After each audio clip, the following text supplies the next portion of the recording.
T-11 to episode 1000. It's Thursday, October 23rd, and you're listening to the Geek at Geek News Central. This is show number 989, sponsored in part by GoDaddy.com.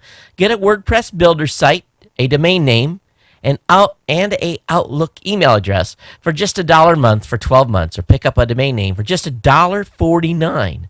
All my specials can be found at geeknewscentral.com/GoDaddy.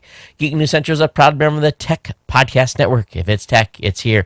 Hey, everyone, a little bit late start to the show tonight.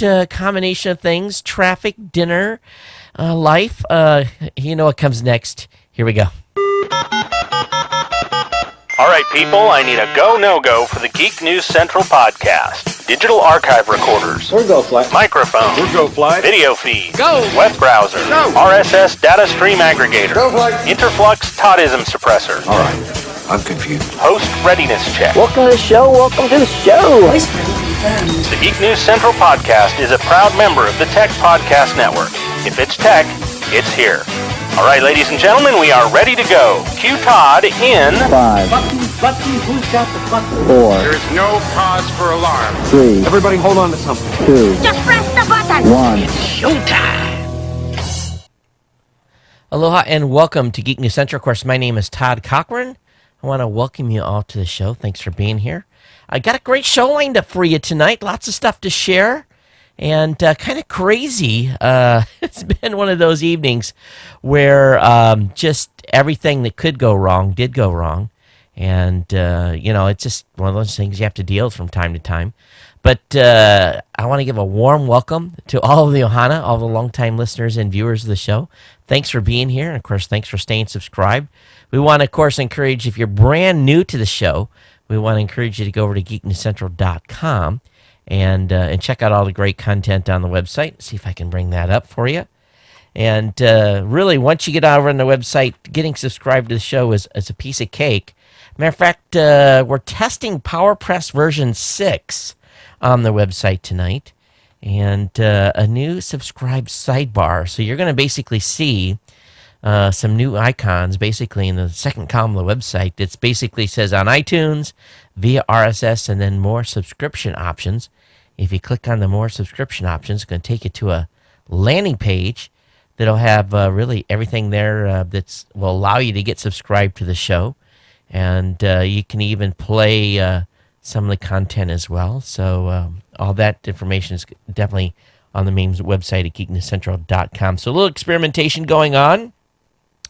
And so we hope that you'll get subscribed to the podcast and stay subscribed. Now, there's a newsletter link on the website as well, and click on that, and that's going to take you to the newsletter page. And what I do after every show is I send out basically an email with all the links to the show. Basically, everything you see in the blog post will end up an email basically in your inbox. So we want you to make sure you get subscribed to the newsletter. That way, basically, number one, you remember that there's a new show by the email that you get. Number two, if you're subscribed with your mobile device, you're going to get it prompted to you automatically that it's ready. Really, that's the best way. And three, again, you don't want to miss a single episode here. All right, lots to share tonight. Lots of tech to get through. And if you have comments on tonight's show, you can send via Twitter at Geek News. Or you can email me directly, geeknews@gmail.com. That is the place to go, or the thing to do if you have comments about the podcast today, and we want you to really, provide feedback at any given moment. Of course, you can follow this show on Facebook, Google+. We're even on a bunch of devices like the Roku, Samsung TV, Samsung Smart TV, Google TV, Boxy. So definitely pick us up on your... basically kicking back on your lazy boy and on your Roku on the Tech Podcast channel. I want to thank our sponsors tonight. Of course, our sponsor, GoDaddy, is with us here week after week, month after month, bringing you great deals. And you can find all my great deals at geeknewscentral.com/GoDaddy. And really what we've got here, we've got deals for you right now where you can get 30% off on all new orders by using promo code GNC30. You get a .com for $1.49 by using promo code GEEK149. You get a domain name, website, builder, Microsoft Outlook email address, all for $1 per month for 12 months by using the promo code GNCGOT. And really, if you really want to just be quick about it, just come to the very top of the website and click on the banner, and that's going to basically load the one of the offers directly into the system, and you'll get access to it, boom, right away by being able to use the promo code. So again, all those great codes, GNC30, Geek149, GNC GOT, and of course some of the other 50% off codes as well. That 30% off deal, boy, you just really cannot beat that. That deal is really on all new products and services, and this is a great way to go to save cash when you're getting ready to pick up a new product and service. Hey, one thing that we did here on, let's see, what night? This is Thursday, Wednesday, Tuesday night. I was talking with my wife, and I said, hey, honey, there's a new top-level domain available that's .okinawa. Of course, my wife is from Okinawa, and so I kind of had to explain to her, because she's not the geek like I am, obviously. And I said, yes, you could have like dive.okinawa or a variety of different names. And I said, this might be something worthy of picking up a few domains that you like. Now, let me show you, those of you that are watching, she started writing stuff down on a sheet of paper. And we went after towns first. Those were already got. Then we went after some tour sites. Some of them were not secured. And then we probably scored maybe a dozen really, really good ones. And actually, I thought I had dive.okinawa. I thought that was going to be mine because it came up and said it was available. Later, did not go through, and I had questioned it, and basically the Whois record definitely showed that someone had picked that up 3 or 4 days before me, so I was just a little bit late on the draw. But we picked up a number of domains that I'm just going to immediately put up and make available for sale. So these new top-level domains, when you have a kind of like insider connection, when you have, my wife is, I'm saying, what, and I described the criteria and how we went through and picked the domains that we bought. Basically a business or a travel agency or a tourism industry, or as long as it wasn't copyrighted, we went and we went after terms like that, and we did real well. So picked them all up on GoDaddy, $11.99. Those domains were a little more pricey, but I'm real happy with the ones that we picked up. And if we sell one, we'll have basically paid for the $150 to $200 we spent in basically an investment over the next year in those domains. So just something we did on GoDaddy here the other day. All right, let me go ahead and move on here and get into some more technical type topics. On the last show, I had discussed with you guys the saga with the Mac Pro. And those of you who are watching, if you look behind me, the Mac Pro is no longer back here sitting, not hooked up to anything. So let me tell you what happened. I had went through this thing 2 or 3 times, trying, resetting hard drives, logic boards, checking the memory. I really did everything I could, and I was still getting the CPU A, CPU B failure. And so I made an appointment with the Genius Bar very late in the afternoon, and had some other stuff going on, and rushed over there and humped this 50-pound. It's really this old MacBook Pro. I really forgot how heavy this thing is. It's like a boat anchor. And carried it in from the parking lot, went into the Apple store, got there, got my appointment set up. And, the guy was nice enough. He met me at the door, and he carried the MacBook the 25 feet or 30 feet to the back and put it up on the Genius Bar. And, the guy's kind of talking to me, and I'm kind of telling him what's going on. And he puts the power cord in it, and, he just gets it all set up and reaches around, hits the power button, and the thing booted. And I'm just sitting there like, my mouth, a fly could have flown in, because I'm looking at this thing and I'm like, what did you do? And he goes, well, what do you mean? I said, this thing is up until right now for the past 10 days is CPU A, CPU B, is failed. And he says, well, let's run the diagnostic. And I got to see him run the diagnostics in the store. When they hooked up to the network there, they hold down the option N, and it boots it into a diagnostic program that Apple has. So I'm like, can I run that from home? He's like, no. And I was like, crap. And so he runs the diagnostic on it, and everything came back with a check mark green except for the hard drives. And he says, did you take the hard drives out of this thing? Because, he had booted it into their system before he didn't try to boot it normally. And I said, no, the drives are in it. So he popped the top or popped the side on it. And I did a couple of things and closed the door. And he says, let's see if this thing will start. And came out of the maintenance mode, and, da-da, up it come. And I was able to log in, and, everything was just like it hadn't failed. And so I'm telling this guy, I'm like, okay, so what's the story here? I did everything I could. So obviously something got, bounced around or jiggled between the time that I left the house, got here, and carried this thing in. I said, I'm confused. And he says, well, could be a hard drive. And I'm like, a hard drive's going to cause the logic board to give a CPU B failure? And he said, yeah, just in certain incidents. You guys know what I'm saying. I'm tired. I'm sorry. And so I just, I'm sitting, and first of all, I'm happy. And at the same time, I'm kind of irritated because I'm just got, almost look like an idiot for bringing this thing in. So okay, cool. I'm out of here, and lug this thing back to the car and get home. And sure enough, boots up. It's fine. It's running. And so, I'm leery with what's going on with this thing because I ran it for a while and did a couple of things. I shut it down, and then I tried to restart it, and lo and behold, on the second restart, right on the front of my screen, instead of giving me CPU A, CPB failure, I get this little folder icon. It's got a question mark flashing, and I'm like, okay, what is that? And I looked that up online, and sure enough, it's something to do with the hard drive boot image. And so, okay, let's try to get this thing a third time, booted up, booted fine. I'm now saying, okay, let's get the external drive. I plug that in. I had about 3.5, 4 terabytes of stuff on the multi-drive RAID.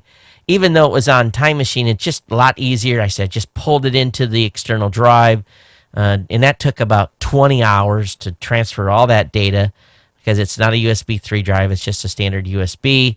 Got that all moved off onto the external drive. I reformatted all the RAID drives. And really what I'm at tonight is it's basically almost down to the point where I'm going to just do a restore. I'm going to, after I get done, if everything goes good tonight and I get done processing the media from the show, I will go ahead and stick a new hard drive in it and do just a baseline restore and see what happens. But here's one thing that really, frankly, pissed me off at the Apple Store, and I let the guy know I wasn't happy. He says, this is a 5-year-old machine. He says, this you should replace this. And I really took deep offense to it. I'm like, listen, I said, do you know how much this machine cost? And, granted, it's 5 years, but when I bought that machine, I upgraded everything. I got the best RAM, I got the best video card, I got the best processor. And you know how it is with Apple. You add stuff on, and next thing you know, $6,000, $7,000, $8,000. And this thing's been a workhorse. It's been a machine that has definitely earned its keep. But, as I've talked to you guys in previous shows, I want to get a couple more years out of this thing, right? And he's like, well, you just put it up on eBay and sell it. And I'm like, you didn't hear me. This thing is a workhorse. It's been fine. I want to get a couple more years use out of it. I was going to pay for a logic board repair or whatever. He says, well, that would have just, it had been like $600. And I'm like, do you trade your car in when you have a flat tire? And but he really irritated me, and quite frankly, I was insulted. But it is, he wasn't guaranteed that what the situation was the hard drive. And he said it could be some interconnect. It could be some part, again, logic board having an issue. So what's going to happen now is going to baby this thing and see how long it can last. The folks that have sent in donations for the MacPro replacement fund, I'm going to put those in a separate container in the accounting folder. And as people feel they want to help contribute to the hardware here, I will continue to put pennies and dimes and nickels in there and my spare change to work over the next, over a period of time here. We'll see what happens with this thing. I'm keep looking at it on bated breath, thinking, is it gonna flip over and die on me? But we'll see. Anyway, enough on that. At the same time, I got a replacement for my iPhone 5 battery while I was there. I was able to have them replace it. So I actually went a whole day today, without having to put my phone on a charger. And that's been the first time in a very long time. So that took about 45 minutes. It just, killed two birds with one stone. But other than that, pretty squared away here. I know I've been chatting for a while. We'll get into the content here in just a microsecond or two. But I did want to thank Ohana Todd. Actually, I think Todd is on his way to a warrior. He'll be one of our warriors here. But he did a one-time donation. I do want to thank Todd for that and a few other people that have come in and started contributing to the show as part of the GNC 1000. I want to thank Ohana David, Warrior Curtis, and Kahuna Michael for definitely your ongoing support of the show here at Geek News Central. So again, if you want to become an insider, be part of our GNC 1000, go to geeknewscentral.com/insider. Hey, one thing I do want to ask, and I'm just asking for a little feedback, and part of it is I have a little bit of an internal disagreement with Brian, our developer at Raw Voice. I am not 100% personally sold. And if you come over to geeknewscentral.com, you're going to see on the site, subscribe to podcasts, and it's going to say on, and it's basically below what we've had on the site for a little bit, but it says on iTunes via RSS and more subscription options. I'm not super fond of the colors. And let me know what you think. I'd like to hear your guys' feedback on how it looks. And I'm going to move it up to the top and rearrange a couple of things. But let me know. I would definitely appreciate your feedback on that. Again, I'm not sold on the colors. And just have a little internal. And if you guys think it's good, maybe I'm wrong. Who knows? But definitely drop me a line here. I would definitely appreciate it. Okay, so let's go ahead and get into the stack of stuff that I have tonight for you. And again, get started late tonight. I you know what happens when I start late? I get really pissy. And part of it is because I have this routine, and it's a show routine, and when I'm late, it gnaws on me in a big way. Now, one thing I am good about this situation with the Mac Pro, I didn't have to turn my Mac into furniture. There is over on The Verge, they've got a link of people that basically it's using a couple of old Mac Pro chassis, and they've got a bench in between them. So no, I'm very happy that I didn't have to turn my Mac Pro into a into a bench, but pretty nice little job here. It's a nice little modern art. I don't know how much they're charging for these things, but they can't be inexpensive based upon these chassis are they're weigh a ton. So anyway, I thought it was pretty cool. Next thing I want to talk about, and just reminds me to get the Mac stuff out of the way here, is that a vintage Apple One sold at auction for $950,000. Now, this is a 38-year-old working Apple One personal computer. And again, it sold for $905,000. And this is amazing. Now, the actual selling price was $750, but there was a commission on top of that of $175,000, and then taxes. So that beat the record for another Apple one that sold in May of 2013 for $671,000. But they had done a pre-auction estimate of $300,000 to $500,000 of this. Now, this Apple One was hand-built by Apple co-founder Steve Wozniak in '76 and may have been one of the first 50, according to the auction site. But this is huge. So this is very, very, very cool. And of course, the first batch were sold by the Bite Shop of Mountain View, California in 1976. And they were originally sold for $666.66. And only 200 were produced overall. So that's pretty cool. And as few as 15, including the one sold Wednesday, are known to be in working condition. This one came with a keyboard, power supply, and a small wooden case, 2 vintage cassette tape discs, the storage system of its day, an old monitor, and various documents. So very, very, very cool, and congratulations to the guy that got a little bit of retirement money there. A Bay Area company, and I don't know if you guys ever heard of this company, Electronics for Imaging? Well, no one else had heard of this company either.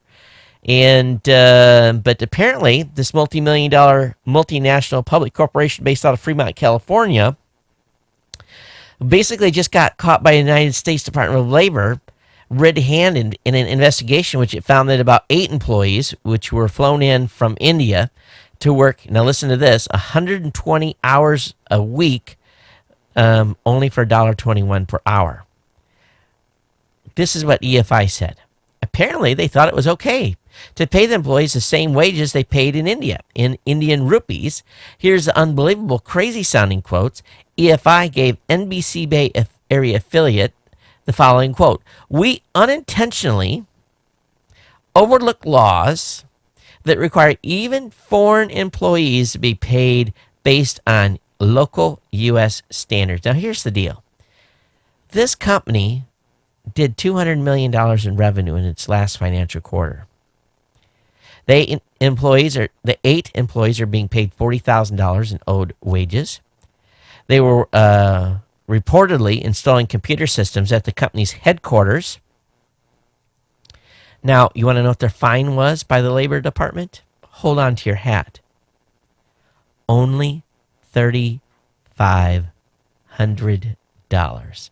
That was their fine. So they thought they could get away with paying these folks $1.21 an hour, making them work 120 hours a week, and then, just because they got caught, said, "Oh, we didn't know," had to pay them wages of $40,000, and yet was only charged $3,500 as a fine. Something, my friends, is seriously wrong with that. To think that you have a $200 million company in revenue would allegedly or admittedly violate labor laws to that point and pay people that they would bring to this country $1.21 an hour? How did they eat? How did they eat? You know, they didn't even make enough in a 12-hour workday to probably pay for one lunch. I didn't think this was possible in this day and age. Now, I don't know what kind of business Electronics for Imaging does, but there is something seriously wrong here. And I don't know about you guys, but I just find this incredulous completely. So, wow. Are you guys surprised as I am? I really am. But I guess the way things, that stuff still happens. It's amazing that it did. I'm dumbfounded, really.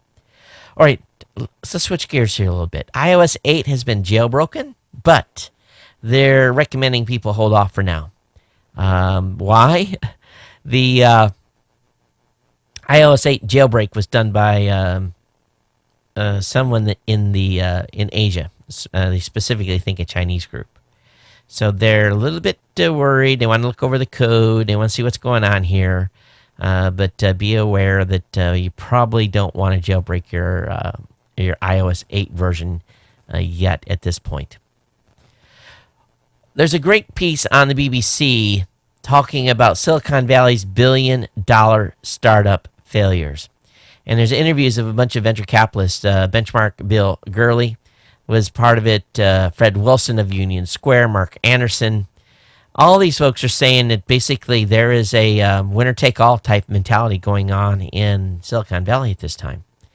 And that companies like Uber, OpenTable, are burning, really burning huge amounts of cash to build their businesses. Millions of dollars a month are being burned to try to be king of the hill and own a space. And they feel that at some point this is going to get ugly, and that there's going to be companies that are going to be winners, and where there's going to be winners and losers, and that's it. So we will see where this leads, but we may be headed. And of course, they've been talking about this for a while, heading for another bubble, and we all know what happened during the last bubble. But with Snapchat and Uber attracting huge valuations of $10 billion to $17 billion respectively, folks are thinking these may be a little bit out of line with reality. But we know that in 1999, when the dot-com crash wiped some $5 trillion of the stock market from tech firms, that the fallout was long-lasting. But it is a good write-up, and folks at BBC has done a good job here. And there are definitely going to be winners and losers in this next round. Hey, I wanted also to share with you guys something. When I got back from this latest trip, I did waited for my United mileage to update. And you guys know I haven't been flying very much this year as compared to the last couple of years, but I'm at 49,070 miles. I used to be at like 150, 160, 170,000 miles a year flying, but this year I'm at 49,070. So I was, kind of, I guess for better words, grumbling to my wife. I'm like, I don't think at this point, I thought I may have one more trip, but I said, I don't think I've got any more trips this year. And I'm not going to make gold.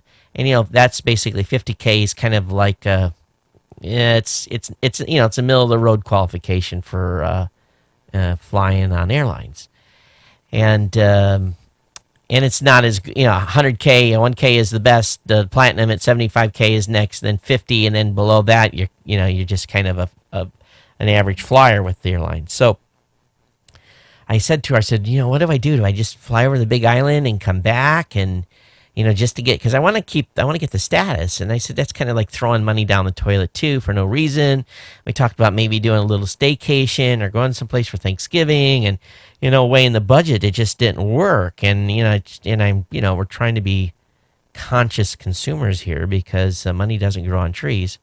And, she said, well, why don't you leave for CES early? And I'm like, well, what do you mean? She said, well, why don't you leave on the 31st of December? And I'm like, that's kind of an interesting concept. I'm like, you would let me go to Vegas on New Year's? And she goes, no, I didn't say that. I said, you fly in the evening, like 10 o'clock at night, on December 31st. She said, you get the credit for the miles. You arrive on the 1st while everyone's checking out and, dealing with their hangovers. And then you get an extra day to kind of rest and get ready to start the show. And I'm like, honey, you're a genius, because I really wasn't even, but I said, you really will let me go on, yeah. And then she says the tickets are going to be cheaper. And they are. They're like $250 cheaper that night. So maybe I'll be able to keep my status and get into Vegas a day early this year. So it's going to be kind of cool. But fellas, sometimes these little issues, our wives are just, on top of things. They are, it's, I was, because I was thinking to myself, I didn't even really think of it because, what wife's going to let their husband go to Vegas on New Year's? And really, she's not. I'm going to be in an airplane drinking champagne at 25,000 feet. But so anyway, so I'm going to probably call and make my reservations tomorrow or the next day. So at least maybe I can keep my gold. Now, I called the airline and said, now, does the mileage count when you take off or when you land? And United said, because you're starting on this date to this date, you'll get credit for it. And I'm like, yes. So anyway, kind of funny. And I get to still take 3 bags, which is good. And I don't have to pay for 3 bags. I can check 3 bags on the way out and check 3 bags on the way home. Now, you think we've got it bad in taxes. Hungary is planning to tax internet usage.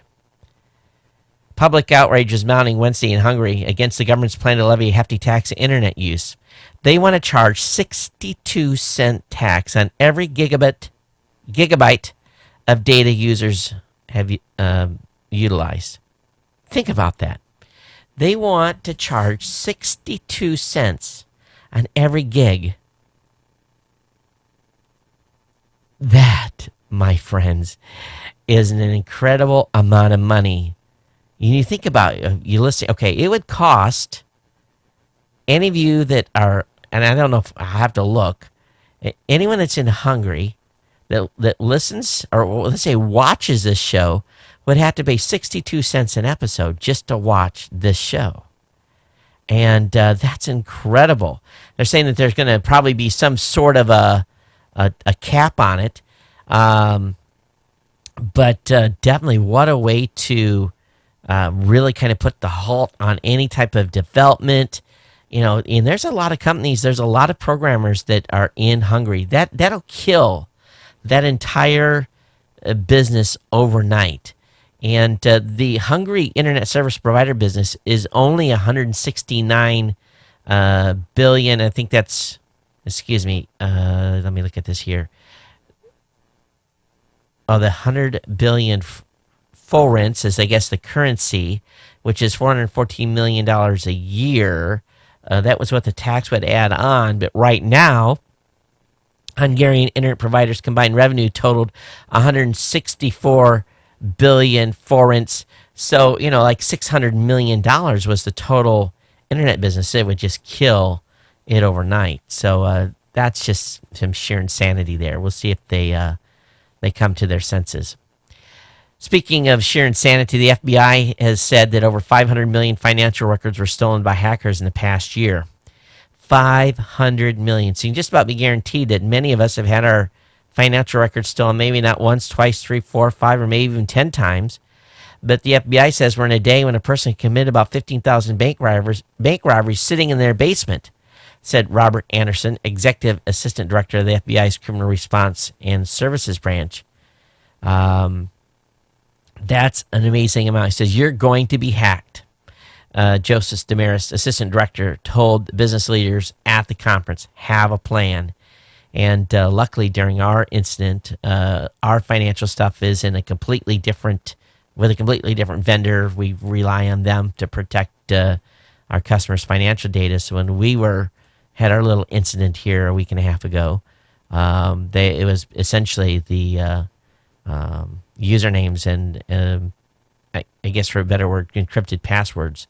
So it's true. It's just a never-ending battle right now to fight these folks. But 500 million financial records. Thank God we weren't dealing with any financial records. That's just it was bad enough as it was. All right, T-Mobile is fighting the FCC to get you better service. In order to provide phone services in buildings and in heavily trafficked metropolitan areas, carriers need to provide service on low-band frequency spectrum. And in order for T-Mobile to acquire more low-band spectrum, it's fighting the FCC to change a few things. They're looking to change some of the auction rules. One thing they've asked is that the FCC increase the size of the bandwidth reserve so that no matter how much spectrum is up for sale, at least 50% of it will be held in reserve for competitors with little or no low-band spectrum in that market. And they also have asked the FCC to reconsider a 2 minimum sales price for the license and then some variables. So, but T-Mobile was doing their best to try to compete here against two very, very big carriers, Verizon and AT&T.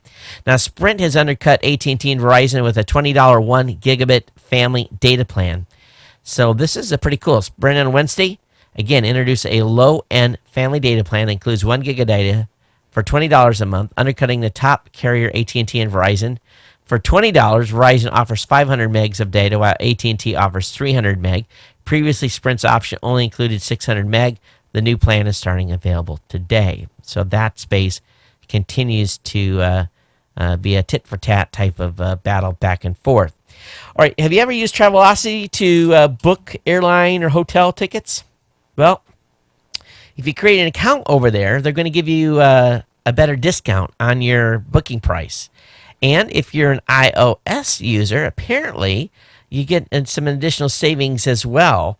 Travelocity apparently saves the best deals for iOS shoppers. Now, I'm sure that's going to make you guys have Androids mad, but this is kind of an interesting, article, because if it's true, sounds to me like there could be some, fairness doctrines in here. But if you have an account, again, if you have a user account on Travelocity, the prices are going to be cheaper on stuff they quote you. It could be $12 to $15 higher for those of you that don't have an account. I guess that's why I just go directly to United or Hilton or Marriott or whoever I'm booking with to book my stuff. Facebook has a new anonymous room. It's called Rooms. These are a chat app that basically don't have your profiles tied to them. They're anonymous. So I don't know if any of you have used this, but some people say it feels like the old school days of being like on Merck and something like that. Not that I know some of you are still using IRC, but I haven't played with it yet. Love to hear your feedback if you have. This is a little bit weird. Adobe has tweaked its digital editions for desktop ebook reader. Now, I'm going to just tell you, if you're using this, run. Because prior to this latest update, they'd been sending data back to its headquarters. Now, what's going on now is the ebook reader now encrypts the data it secretly sends back to headquarters, data that entails a user's reading habits. Previous information on every single thing accessed by Digital Edition Store was phoned home unencrypted, allowing anyone eavesdropping on a network to intercept it. Now that information is transmitted via HTTPS, and only if the book includes a copy protection measure. But with version 4.01, that information is encrypted, and it's limited to books with DRM, but they're definitely sending stuff back to mama. Now, why? It's a good question. I would probably pick a different ebook reader if I had the opportunity to do so. At the same time, hidden beacons, we've talked about these already a little bit in New York City, but hidden beacons have been also installed in Los Angeles and Chicago. These devices are being used to identify, devices identical to those implanted in New York City. Phone booths, again, have been installed in spaces in Los Angeles and Chicago. The Bluetooth device, known as a beacon, again, were installed in bus benches in Los Angeles and train stations in Chicago. The beacons are manufactured by a company called Gimbal. It's a San Diego company that made the 500 beacons that were removed from New York City earlier this month. Now, taken together with what everything else we know, no one's commenting on how these got where they got. Now, what these are being used for is to pitch display advertising. Somehow they're tracking people with these devices, and so it includes a unique identifier, its location and time of day, and that goes back to the Gimbal servers, and apparently they're using these to figure out what type of display advertising they have in that neighborhood or in that area, that when it detects your phone will be able to serve up something to you that they feel is appropriate. There's going to be a bigger story on this as we move forward. Hey, NVIDIA, I don't really follow the whole high-end graphic card dilemma very much. But NVIDIA is bringing its dynamic super resolution to older graphic cards, letting users enjoy 4K-like smoothness on 1080p displays. Now, they're bringing what's called dynamic super resolution, or DSR. It's one of the main features of NVIDIA's latest GeForce GTX 980 and GTX 970 processors based on the company's Maxwell architecture.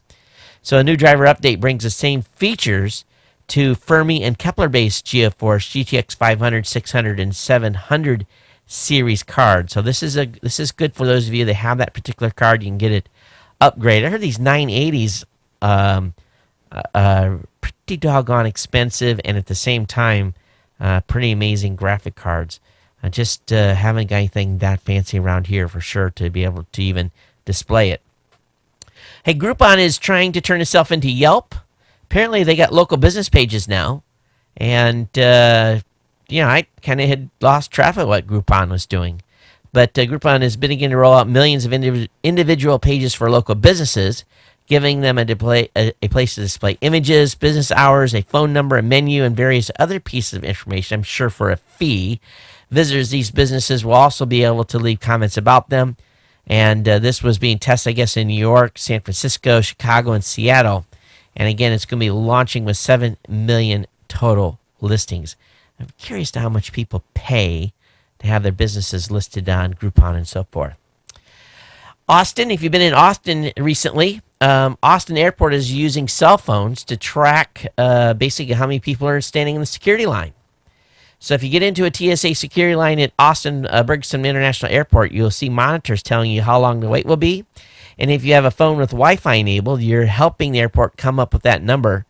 This is a system that was implemented by Cisco. It tracks the MAC addresses of phones searching for Wi-Fi networks and see how long it takes those phones to traverse the line, giving a sense of how quickly things are moving.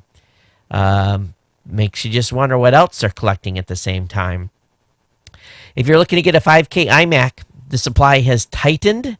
Shipping times lengthened for a second time since Apple launched their $24.99 iMac last week.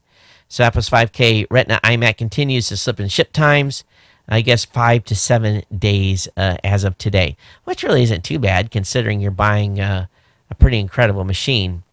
Now, if you are on probation, if you've had a run-in with the law, or if you had in the past, you may have had to report to your probation officer on a weekly basis. And this is no different today than it has been for many, many years, that oftentimes folks that are released on probation are restricted from doing a number of things, including smoking weed or drinking alcohol. Well, a young gentleman by the name of Alvin Cross Jr. of Albany, Georgia, seemed to have got his wires crossed, or more accurately, his fingers, when he reportedly texted who he thought was his drug dealer the following things: "You have some weed?" And anyway, the parole officer may not have been the one he probably should have sent that to, but the parole officer sent the authorities to his home, and oh my goodness, lo and behold, some cocaine was found. So this guy is back in the pokey, and he's violated his probation. He's given 1 year in jail and another year for, again, violating his probation. So better check who you're sending those texts to, because you never know who you're going to send the wrong one to. I've sent wrong texts to people before, and luckily it hasn't ever been anything embarrassing. But imagine, I'm sure many of you have had that instance. Hey, there's a new commercial out for Apple Pay, and something I think that's interesting here is when we, I think I told you about this, when we were in California, we went to a Galaxy game, a soccer game. And my wife, son, and daughter had just gotten Samsung Galaxy S5s. And, whoops, messing with the mic here. They had these kiosks where you could put the phone up again, and it would read the NFC chip, and you basically would get some sort of a prize. And we got basically up in their booth, the Galaxy booth, their suite at the stadium. So what they're doing with the new Apple Pay at the World Series is the same thing. They got kiosks set up, and they go up and have their phone scanned, and people are winning, all kinds of cool stuff. They're getting into the penthouses and so forth. So anyway, pretty cool video. I can't play it here on the show or I get busted for copyright violation, but link will be up in the show notes for you guys to watch. And if any of you are taking a new iPhone out and you're going to a big sporting event like that, look for those types of deals, because those where they always have cool perks that you'll be able to score on. Well, there was a big article released on Ars Technica talking about a huge tsunami in Hawaii's past, warns of future risk, and talks about some sediment that was found over in Kauai. And basically, it's determined that at some point in like the past 500 or 600 years, Hawaii was hit with like a 50-foot tsunami. And that's a pretty big one. If you think about, the largest one that we've seen since like the 50s was like 3 feet or something to that effect. But wow, that's huge. Anyway, they're warning it could happen again. There's those of you that are watch the skies. The sun on October 23rd, as seen by NASA Solar Dynamic Observatory, has a flare spot. Basically, it's a sunspot cluster is pointing right at us, and so we'll have to keep an eye on this. If this thing goes zoom, we may be in for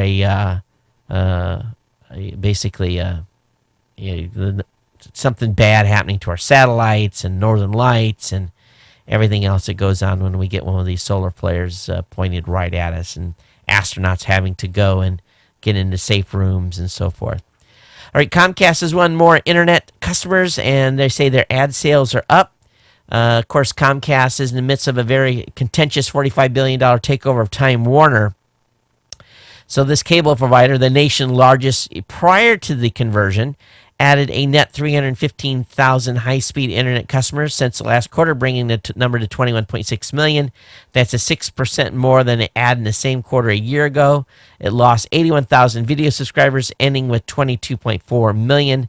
But that's the lowest third quarter decline in 7 years. In the prior year, the company lost 127,000 subscribers.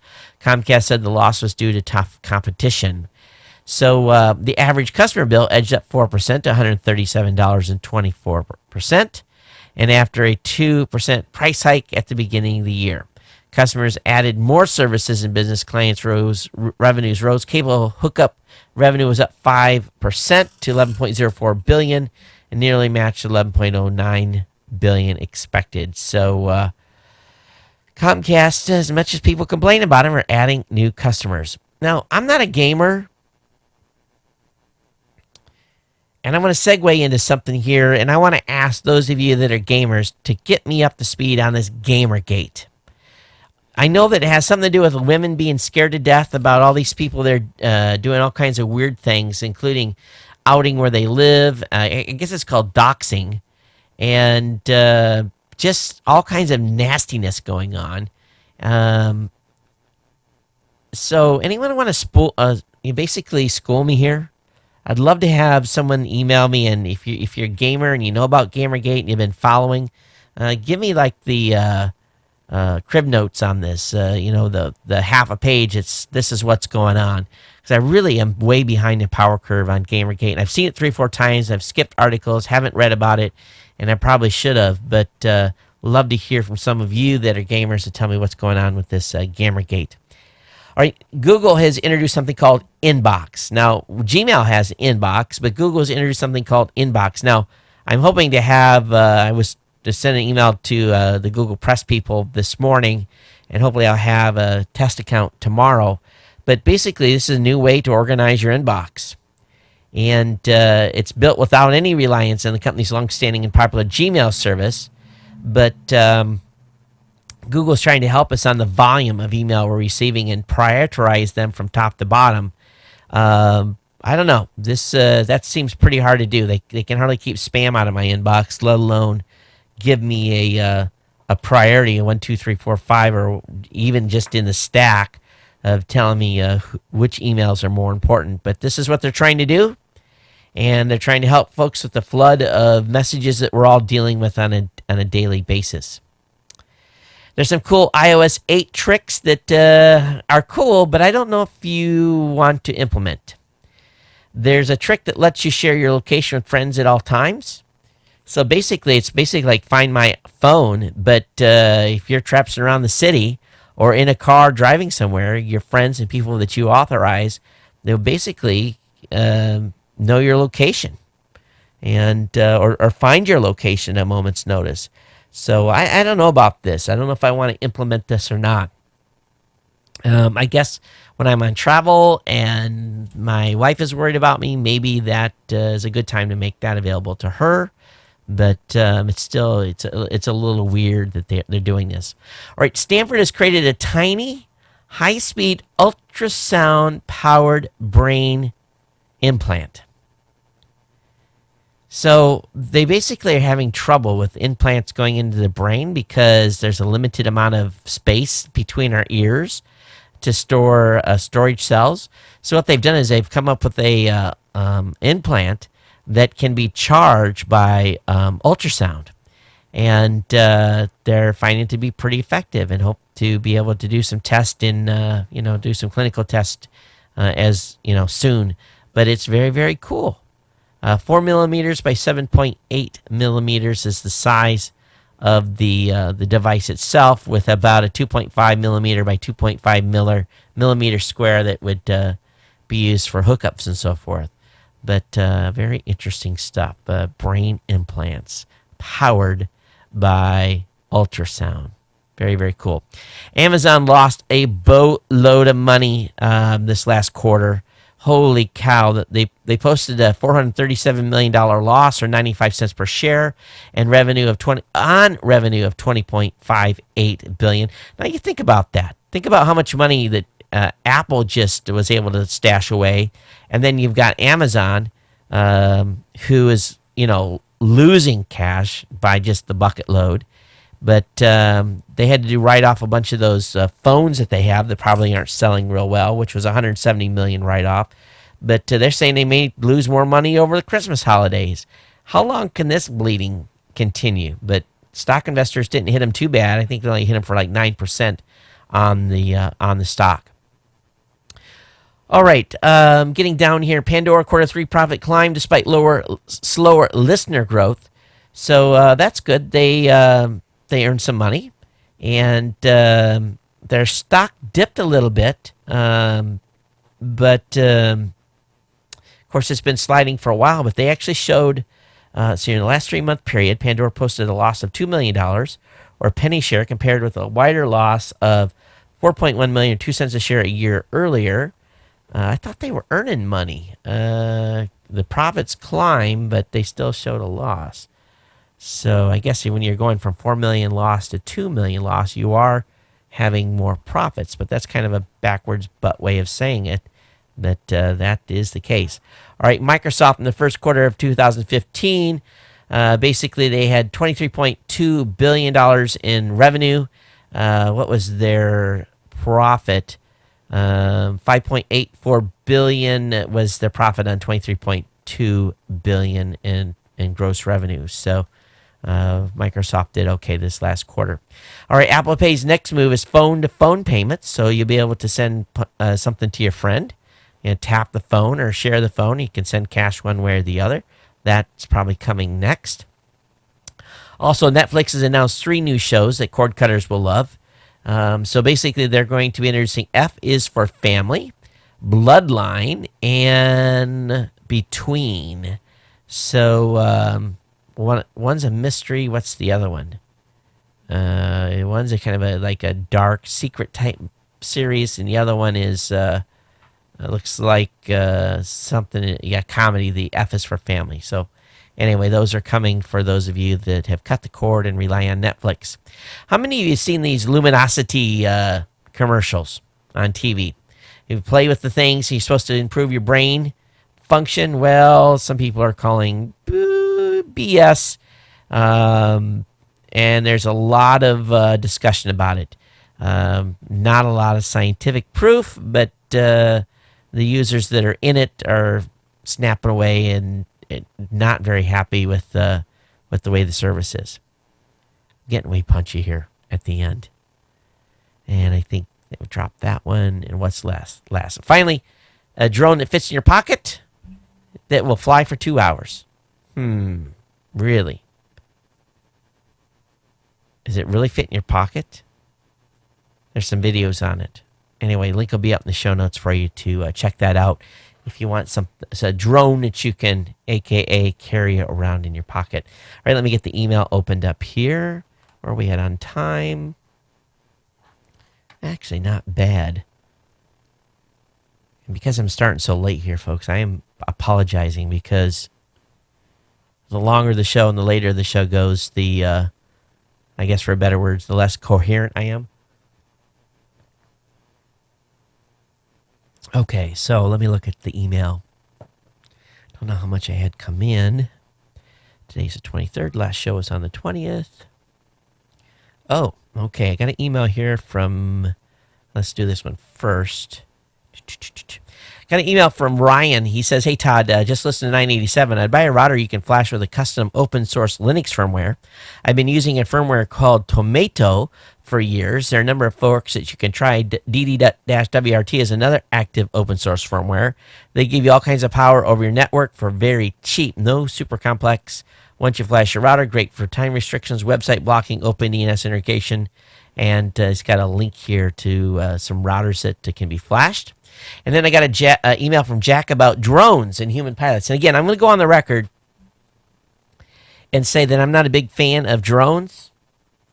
Specifically, maybe it's just because of the background I was in when I was in the Navy.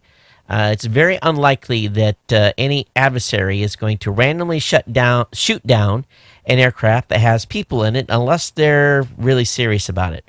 Whereas a drone can be shot down relatively easy, depending on what it's doing, with no real consequence. At least that's my thesis here.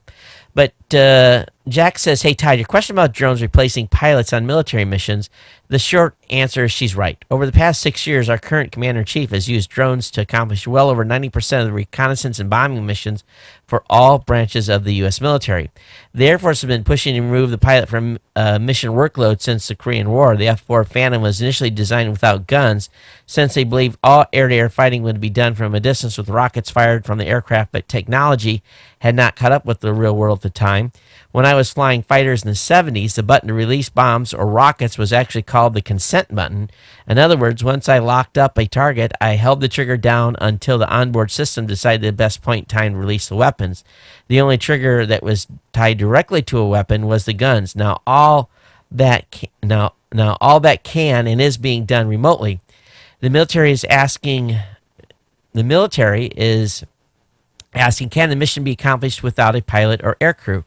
Drones can ID targets further, pull more Gs, stay aloft longer than aircrews, no need for crew rest, and much cheaper to replace. So more frequently, the answer to that question is yes. Like my fighter days, aircrews are decision makers and final authority to execute deadly force. As the ability to provide that final authority moves further from the battlefield, drones will help be the tip of the spear in the air.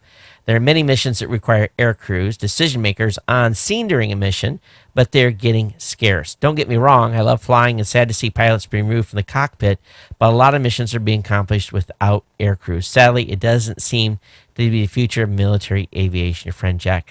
And another thing too on that, Jack, is these drones. My understanding of the CONOP is that you've got a guy locally, or maybe just one guy that's doing all the takeoff and landings.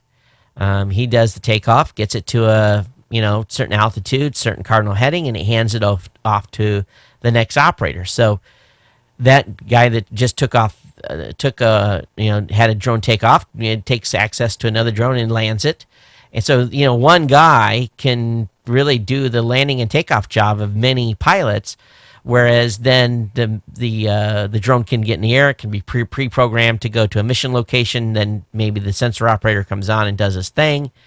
So I guess from that standpoint, this is where they're going to be able to get more bang for the buck, and it's basically downsizing. So what you're going to end up happening is you're going to have just like any other business, one guy or two guys or ladies even doing a lot more work. So instead of getting two landings, to take off and a landing in a day, which would be kind of typical for a long range pilot, or maybe you get two or three landings and takeoffs if you're a fighter jet jockey. You're going to get maybe 20 landings and takeoffs a day. So imagine those logbooks and dealing with all that stuff. But anyway, kind of cool. Thanks, Jack, for sending your comment in here. And still, I'll be the first to admit, I am still a little bit old school, thinking man in the loop is really having a set of eyeballs, whether it be in the cockpit or the back of the aircraft, is really important, especially from a coordination execution standpoint. Okay, that's going to bring me to the end of the show tonight, folks. Thanks for hanging. Going to have David Jackson from School of Podcasting on the New Media Show this coming Saturday. We're going to talk about his role as the podcast director for New Media Expo. So Rob and I will be talking to him.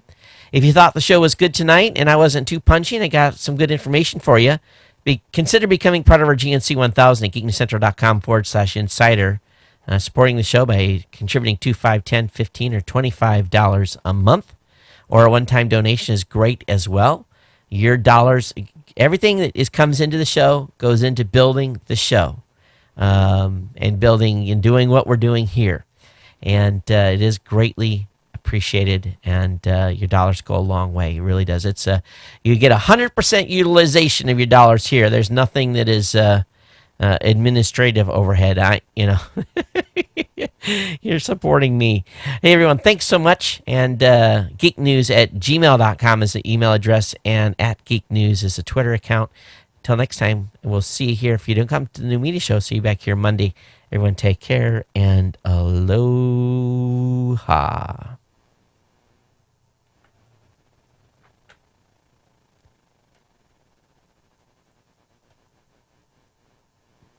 Bye-bye, YouTube.